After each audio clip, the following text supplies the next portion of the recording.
প্রিয় ভাইরা, সাদাকাতুল ফিতরা আমরা শস্য দিয়ে আদায় করব না পয়সা দিয়ে আদায় করব? দেখেন, রাসূল আকরাম সাল্লাল্লাহু আলাইহি ওয়াসাল্লামের যুগে বা সেই সময় পয়সা দিয়ে, মুদ্রা দিয়ে আদান প্রদান কম হতো। সেই সময় ডাইরেক্ট খাদ্য দিয়ে মানুষকে সাহায্য করা হতো, আদান প্রদান করা হতো। কিন্তু আমাদের সময় এই যুগে এখন মুদ্রা দিয়ে কিংবা পয়সা দিয়ে আদান প্রদানটা বেশি হয়। দেখেন, কারোর ঘরে খাদ্য নাই, সে একটা খাদ্য খেয়ে অভ্যস্ত। আপনি যদি আর এক রকম খাদ্য দিয়ে সাদাকাতুল ফিতরা আদায় করেন, তাহলে তার খুব একটা সুবিধা হবে না। তো পয়সা দিয়েও আপনি, নগদ মূল্য দিয়েও সাদাকাতুল ফিতরা আপনি অবশ্যই আদায় করতে পারবেন।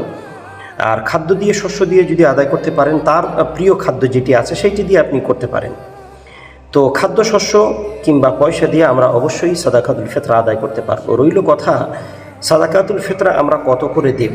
আমাদের কাছে প্রশ্ন করেন অনেকেই। আমাদের কলকাতায় যেমন এখন সর্বনিম্ন 70 টাকা সাদাকাতুল ফিতরা একজন ব্যক্তির জন্য।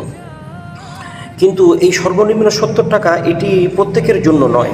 দেখেন, কারোর স্ট্যাটাস, কারোর পয়সা, কেউ পয়সাওয়ালা, কেউ বিত্তশীল, সেই যদি মনে করে আমি 70 টাকা দিয়ে সাদাকাতুল ফিতরা আদায় করব, তাহলে তার সাদাকাতুল ফিতরা আদায় হবে না। কাজেই যে যার স্ট্যাটাস অনুযায়ী সাদাকাতুল ফিতরা দেওয়া হয় কয়েকটা জিনিসে।